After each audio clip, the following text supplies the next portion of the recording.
नमस्कार। आज हूँ डिसेम्बर 26 तारिख शुक्रवार। आपण मानक नहीं आसी आज दिन केतोटी गुरुत्वपूर्ण खबर से भिडियो को शेष पर्यंत देखु।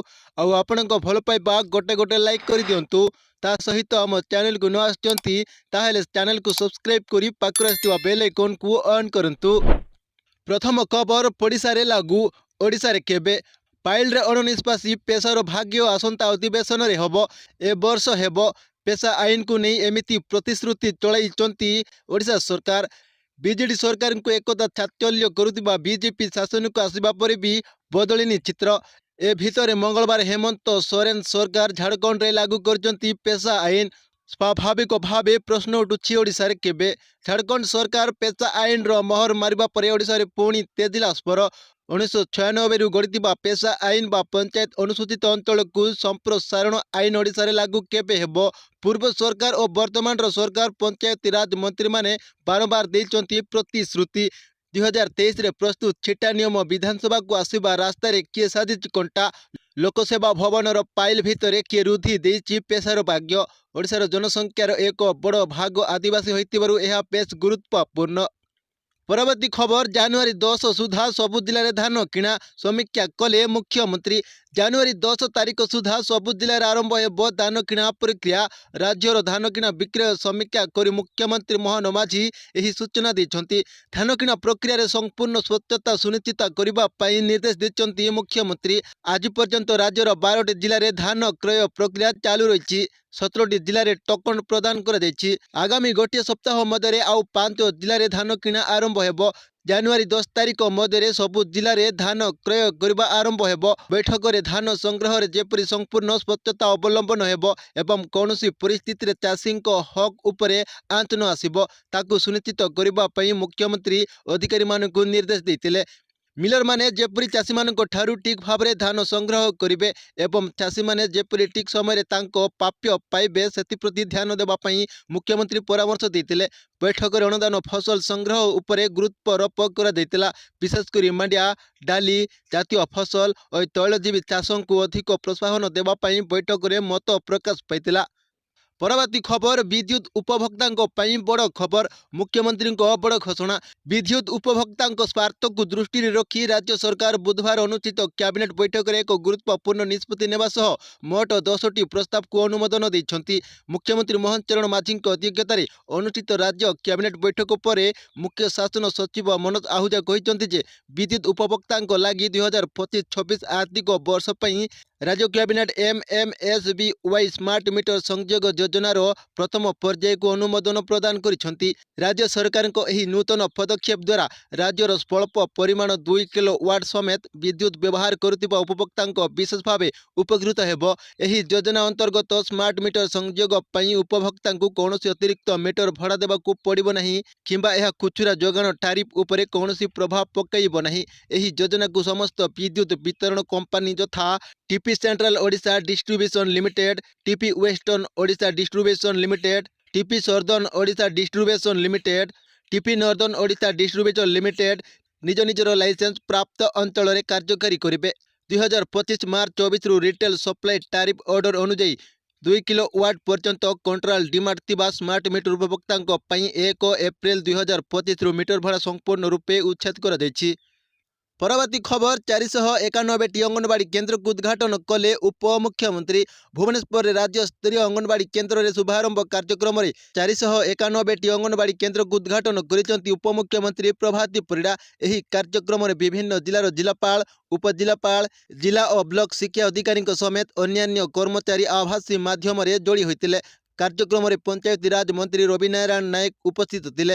एथि पूर्व प्रथम पर्याय रे 913टी अंगनवाड़ी केन्द्र उद्घाटन होइतिला। फल मोट 1404 अंगनवाड़ी केन्द्र लोकार्पण होइछि। राज्य में आहरी 10,400टी अंगनवाड़ी केन्द्र प्रतिष्ठा हेबा लक्ष्य सरकार रखिछन्ति बोली उपमुख्यमंत्री श्रीमती परिड़ा कहिसंती। डिजिटाइजेशन माध्यम अंगनवाड़ी केन्द्र गुड़िक आगक जीव बोली श्रीमती परिड़ा सूचना दैछन्ति। परवर्ती खबर महिला हाथ में पावर लेखा हेउछि नारी सशक्तिकरण नुआ इतिहास। महिला हाथ में ओडिशार विकास, महिला हाथ में शासन डोरी। ओडिशा हेउछि महिला जय जयकार।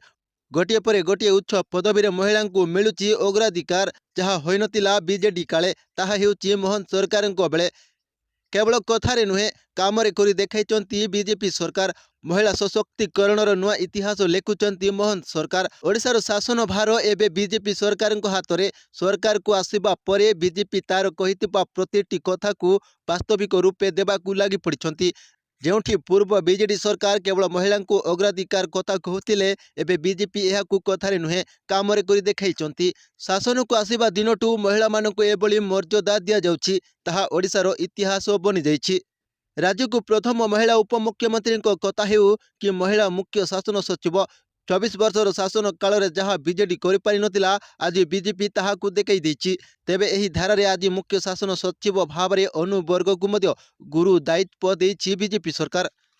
परवर्ती खबर महानदी विवादर समाधान पाई सरकार चेष्टा करिसंती पूर्व सरकार किछि करिनतिले महानदी विवाद नहीं दोष ठेला ठेली पूर्व सरकार ऊपर बरसिले आईन मंत्री पृथ्वीराज हरिचंदन कहिचंती जे महानदी प्रसंग रे अपसमाधान पाई सरकार चेष्टा करिसंती जहाँ पूर्व सरकार समय होई पारि नतिला 21 जन साक्षी मध्यरु गत 7 वर्ष मध्य मात्र जनकर साक्ष्य ग्रहण होइतिला ट्रिब्यूनाल सह पूर्व सरकार को आदौ सहभागिता नतिला नुआ सरकार आसीबा परे प्रति मासरे गोटे शुणाणी हेउची ट्रिब्यूनाल को मध्य एहाकू अति पाखरु निरीक्षण करिसंती आईन मंत्री पुणी कहिचंती मुख्यमंत्री स्तरीय आलोचना सरिछि केंद्र गृह एवं जलशक्ति मंत्री सह मध्य बैठक शेष होइछि मुख्य शासन सचिव और वैषयिक कमिटी रे मध्य आलोचना होइछि तेबे पानी आवश्यक ताहा स्थिर करी वैषयिक कमिटी समाधान करिवे विशेष भाव अणमौसुमी ऋतु रे केते पानी आवश्यक से संपर्क में वैषयिक कमिटी खूब शीघ्र निष्कर्ष रे पहुंचिबो छत्तीसगढ़ मध्य खूब शीघ्र मंत्री स्तरीय कमिटी गठन करने जाउछि उभय राज्यर मंत्री स्तरीय बैठक रे आलोचना हेबो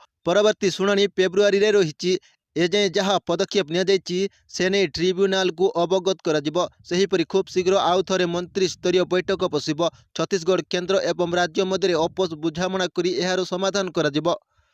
परवर्ती खबर स्वावलंबी हेबे केंदुपत्र तोलाली दक्ष हेबा पई दियाजिबो तालीम दक्ष हेबे केंदुपत्र तोलाली और सेमानक परिवार सदस्यଙ୍କୁ दक्षता तालीम प्रदान करिबो वन विभाग 2011 ठारू 2024 आर्थिक वर्ष प्राण हराइथिबा केंदुपत्र तोलाली मृत्युकालीन सहायता प्रदान कर जाइथिबा बेले आगकू केंदुपत्र तोलाली आर्थिक और सामाजिक स्तर में आहुरी सशक्त करने लक्ष्य रखिछि सरकार इतिमध्य केंदुपत्र तोलाली मिली मृत्युकालीन सहायता 2 लाख टंका सहायता पाइचंती उत्तराधिकारी मालकानगिरी जिले में 5000 ऊर्ध्व हिताधिकारी केंदुपत्र उपरे निर्भर करी निज जीविका निर्वाह करती तोलाली बंधेई श्रमिक एवं सामयिक कर्मचारी माने अनेक घटना दुर्घटनार तथा विभिन्न रोगरे पड़ी प्राण मध्य हरांती तेबे सेमानकू जंगल परिवेश और जलवायु परिवर्तन विभागर केंदुपत्र शाखा पक्षरु मृत्युकालीन आर्थिक सहायता बा इन्स्योरेंस प्रदान व्यवस्था रही एही क्रम 2011 ठारू 2024 आर्थिक वर्ष में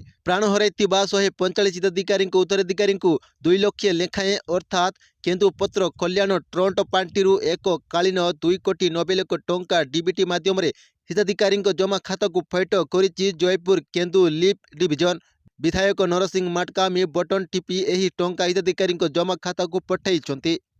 परवर्ती खबर चाषी समस्यार समाधान पई सरकार दम नहीं एहिभली मंतव्य देले प्रदीप माझी नवरंगपुर जिला झोरीगां ब्लॉक रे मगार अभावी बिक्री सह मंडी रे धान किणिबो दाबी नहीं झोरीगां ब्लॉक कृषक महासंघर आंदोलन आज तृतीय दिन में पहुंची दिन को दिन कृषक मानक आंदोलन को समर्थन बढ़ुछि आज तृतीय दिन ब्लॉक रे विभिन्न अंचल महिला चाषी बहु मात्रा सामिल होइतिले आज मध्य ब्लॉक विभिन्न पंचायत रु आसीतिबा ट्रैक्टर गुड़ी को रास्ता उपरे रखी रास्ता अवरोध करा जायछि सेहीपरि झोरीगां बस स्टैंड चौक रे मका और धान बस्ता रखी प्रतिवाद जणाइछंती स्थानीय चाषी अभियोग प्रकार झोरीगां ब्लॉक रे प्रशासन पक्षरु धान मंडी खोला जायछि हेले मुठाए धान आज पर्यंत किणा जाई नहीं मका चाषी मका को उचित मूल्य रे बिक्री पई प्रशासन पक्षरु कौनसी व्यवस्था होई नहीं जो दिन पर्यंत चाषी मका उचित मूल्य रे बिक्री पई प्रशासन पक्षरु व्यवस्था होई नहीं एवं धान मंडी रे समस्त चाषी धान क्रय होई नहीं सही दिन पर्यंत कछक बंद रहिबो बोली स्थानीय चाषी चेतावनी दैछंती। परवर्ती खबर सरकारी कर्मचारी को मिलबनी पेंशन जदि करुथिबे एही भूल सरकारी कर्मचारी माने प्रायतः भाबंती जे जदि सेमाने समय पूर्व इस्तीफा दियंती तेबे सेमाने पेंशन पाइबे कि नहीं। सुप्रीम कोर्ट एक गुरुत्वपूर्ण राय रे एही प्रसंग रे परिस्थिति स्पष्ट करिसंती। गुरुग्रामर चार्टर्ड अकाउंटेंट अमित कुमार कहिथिले जे सरकारी कर्मचारी माने सेमानकर सेवा अवधि पूर्ण करबा पूर्वरु इस्तीफा देले सेमानकर पेंशन होई पारंती, तथापि सेमाने पीएफ एवं ग्रेच्युइटी सुविधा पाइबे। सुप्रीम कोर्ट को सम्मुख में मामला दिल्ली परिवहन निगम रो जने पूर्वतन कर्मचारी सहित जड़ित। अमित कुमार एही मामला रे राय विश्लेषण करी परिस्थिति संख्या करथिले। 30 वर्ष सेवा तापर इस्तीफा देले पूर्वतन डीटीसी कर्मचारी दिल्ली परिवहन निगम रे कंडक्टर भाव रे जोग देथिले। से सेटारे प्राय 30 वर्ष सेवा करथिले। तापर से अगस्त 7 तारिख 2014 रे इस्तीफा देथिले, किंतु किछि समय परे से अनुभव कले जे इस्तीफा देबा तांको चाकरी एवं अवसरकालीन सुविधा को प्रभावित करिपारे। तापर से तांको इस्तीफा प्रत्याहार करबाकू चेष्टा करथिले, किंतु कर्तृपक्ष तांको दाबी को प्रत्याख्यान करी एहाकू ग्रहण करथिले। परवर्ती खबर केमिति पाइबे प्रदूषण सर्टिफिकेट जानतु स्टेप बाय स्टेप। जोरदार हेब ट्राफिक धरपगढ़ गाड़ी रे जदि आपण सबुज स्टिकर लगाई नथिबे तेबे मोटा अंकर फाइन देबाकू पड़िबो। एही सबुज स्टिकर गाड़ी रे सेतेबेले लागिबो जेतेबेले गाड़ी ना रे थिबा सबु फाइन आपण भरिथिबे आउ प्रदूषण निमंत्रण सर्टिफिकेट पाइथिबे। एक पीयूसी प्रमाणपत्र प्रदूषण निमंत्रण प्रमाणपत्र पाइबा पई आपणकू प्रदूषण जांच पई आपणकर गाड़ी को एक अनुमोदन पीयूसी केंद्र, एक अनुमोदित पीयूसी केंद्र, पेट्रोल पंप किंबा आरटीओ अनुमोदित स्टेशन नेबाकू पड़िबो। परीक्षा रे पास करबा परे आपण तुरंत प्रमाणपत्र पाइबे। परवर्ती खबर पॉल्यूशन सर्टिफिकेट और प्रमाणपत्र नहीं उपजिथिबा असंतोष मध्य सरकार को बड़ घोषणा। 2 दिन पूर्व राज्य में पॉल्यूशन सर्टिफिकेट और गाड़ी कागज पत्र को नहीं सरकार पक्षर जो घोषणा कर बड़ धरणर परिवर्तन करिसंती मंत्री। समस्त गाड़ी चालकों को आश्वस्ति स्वरूप जनवरी 1 रु लागू हेबाकू थिबा एही कड़ाकड़ी नियम अवधि बढ़ाई दैछंती राज्य सरकार। एणिकी गाड़ीर वैध कागज पत्र करबा पई फेब्रुआरी मास पर्यंत समय सीमा को वृद्धि कराइचंती परिवहन मंत्री। एवं एही मासक मध्य निज गाड़ी समस्त कागज पत्र ओके करने को निर्देश दि जाइछि। एठारे आपण को कहि रखुछु कि पूर्व प्रदूषण सर्टिफिकेट बिना तेल मिलिबनी बोली घोषणा कर दैतिला। एहाकू आसंता 1 तारिख रु लागू करबा नै निष्पत्ति निया दैतिला, जाहाकू नै जन असंतोष देखिबाकू मिलिबा परे वर्तमान स्थिति रे एहाकू 1 मास वृद्धि करबा नै घोषणा करिसंती परिवहन मंत्री विभूति जेना। परवर्ती खबर झारसुगुड़ार बृहत उठा जलसेचन पाई टेंडर अनुमोदन। मुख्यमंत्री मोहन चरण माझी अध्यक्षतार लोकसभा भवन में अनुष्ठित होईछि राज्य कैबिनेटर गुरुत्वपूर्ण बैठक। बैठक में 7टी विभागर 10टी प्रस्ताव में मोहर मारिछि कैबिनेट। पार्वतीगिरी बृहत उठा जलसेचन योजना अंतर्गत प्रस्तावित क्लस्टर 32 माध्यम 4टी उठा जलसेचन प्रकल्प निर्माण पूर्व इब नदी, हीराकुद जलभंडार, फेडेन नदी को जल उत्तोलन करी चाप नियंत्रित जल जोगाण व्यवस्था द्वारा झारसुगुड़ा जिलार 6480 हेक्टर चाष जमी को जलसेचन जोगाइबे। यह सहित 15 वर्ष पर्यंत प्रकल्प गुड़िकर रक्षणापेक्षण पई प्रस्ताव रही। एही प्रकल्पर निर्माण कार्य पई 167 कोटी 33 लक्ष 95,087 टंका और 15 वर्ष पई परिचालना और रक्षणापेक्षण मूल्य 13 कोटी 38 लक्ष 71,407 टंकार टेंडर टी को अनुमोदन करिसंती। प्रकल्पटी 36 मास मध्य संपूर्ण कर लक्ष्य रखा। प्रकल्प संपूर्ण हेबा परे झारसुगुड़ा 101टी ग्रामर कृषक उपकृत हेबे। परवर्ती खबर 150 गोटी आम्बुलांस लोकार्पण। राज्यर स्वास्थ्य सेवार आउ एक नूतन अध्याय जोड़ी मुख्यमंत्री श्री मोहन चरण माझी कलिंग स्टाडियम टारे प्रथम पर्यायर 150 गोटी आम्बुलांस लोकार्पण करिसंती। सूचना योग्य जे स्वास्थ्य विभाग पक्षर राज्यवासी उद्देश्य 428टी नुआ 108 आम्बुलांस व्यवस्था कर एथिरे 419टी पुराना आम्बुलांस 2टी दुर्घटना रे संपूर्ण नष्ट हो जाइतिबा आम्बुलांस को परिवर्तन कर दे नुआ आम्बुलांस व्यवहार कर देबो। यह व्यतीत वाणिज्य एवं परिवहन विभाग रे गुरु शिष्य परंपरा रे पूर्णचेत। स्कूल रे पालन हेबनी गुरु और शिशु दिवस। आसंता वर्षरु विद्यालय रे गुरु दिवस अबा शिशु दिवस पालन हेबनी। सही दिन पिला माने विद्यालय को आसीबे, अन्य दिन परि पाठ पढ़ा मध्ये हेबो। विद्यालय रे कोनोसी स्वतंत्र कार्यक्रम करा जीवो नाही। माध्यमिक और प्राथमिक शिक्षा निर्देशकक कार्यालय तरफरु 2026 वार्षिक छुट्टी तालिका को यह स्पष्ट होईछि। माध्यमिक और प्राथमिक शिक्षा निर्देशकक कार्यालय तरफरु 2026 वार्षिक छुट्टी तालिकारु यह स्पष्ट होईछि। 2026 वर्ष रे मोट 82टी छुट्टी दिवस और 6टी पालनीय दिवस रही। गुरु और शिशु दिवस को बाद दि जाइछि। ପାଳନୀୟ ଦିବସରେ ମଧ୍ୟ ଏହାକୁ ରଖାଯାଇପାରିବ ନାହିଁ, ଯାହାକୁ ନେଇ ବିରୋଧର ସ୍ୱର ଉଠିଛି। ନିଷ୍ପତ୍ତିକୁ ନେଇ ଛାତ୍ରଛାତ୍ରୀ, ଶିକ୍ଷକ, ଶିକ୍ଷୟିତ୍ରୀ ଓ ଅଭିଭାବକଙ୍କ ମହଲରେ ଆଲୋଚନାର ବିଷୟ ପାଲଟିଛି। ପରବର୍ତ୍ତୀ ଖବର, ରାସନ କାର୍ଡକୁ ନେଇ ବଡ଼ ଘୋଷଣା। ନୂଆବର୍ଷରୁ ବଣ୍ଟାଯିବ 15 ଲକ୍ଷ ରାସନ କାର୍ଡ। ଯୋଗାଣ ମନ୍ତ୍ରୀଙ୍କ ବଡ଼ ଘୋଷଣା। ନୂଆବର୍ଷରୁ ଆଉ 15 ଲକ୍ଷ ରାସନ କାର୍ଡ ବଣ୍ଟାଯିବ। କେହି ବି ଗରିବ ବିନା ରାସନ କାର୍ଡରେ ରହିବେ ନାହିଁ। ମନ୍ତ୍ରୀ କହିଛନ୍ତି, ରାଜ୍ୟ ସରକାରଙ୍କ ପାଖରେ ରାସନ କାର୍ଡର ଅଭାବ ନାହିଁ। ଏଯାଏଁ ସାରା ରାଜ୍ୟରେ 6,39,000 କାର୍ଡ ବଣ୍ଟା ସରିଛି। ଆହୁରି 15 ଲକ୍ଷ କାର୍ଡ ଆମ ପାଖରେ ଅଛି। ପ୍ରାୟ 15,33,000 ଆବେଦନ ଆସିଛି। ସେଥିରୁ ଅଯୋଗ୍ୟଙ୍କୁ ବାଦ୍ ଦେଇ ସମସ୍ତ ଯୋଗ୍ୟଙ୍କୁ ରାସନ କାର୍ଡ ମିଳିବ ବୋଲି କହିଛନ୍ତି ମନ୍ତ୍ରୀ।